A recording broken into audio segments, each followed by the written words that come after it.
Tahukah anda, Malaysia pernah mengalami dua era projek mega paling terkenal di bawah Mahathir Mohamad dan Najib Razak. Era Mahathir dikenali dengan projek mega yang membina identiti moden Malaysia. Antara projek paling ikonik ketika itu ialah Petronas Twin Towers yang pernah menjadi bangunan tertinggi dunia. Selain itu, Putrajaya turut dibangunkan sebagai pusat pentadbiran baru Malaysia. Mahathir juga melancarkan KLIA untuk menjadikan Malaysia hub penerbangan antarabangsa. Ketika era Najib pula, fokus lebih diberikan kepada pengangkutan moden dan pembangunan bandar besar.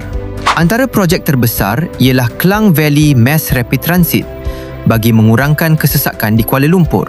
Najib juga memperkenalkan Tun Razak Exchange sebagai pusat keuangan antarabangsa Malaysia.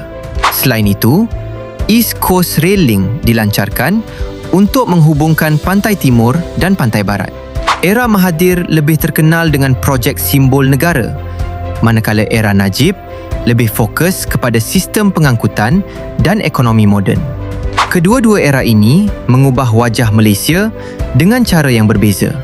Kalau anda suka fakta ringkas macam ni, boleh follow untuk lebih banyak ilmu.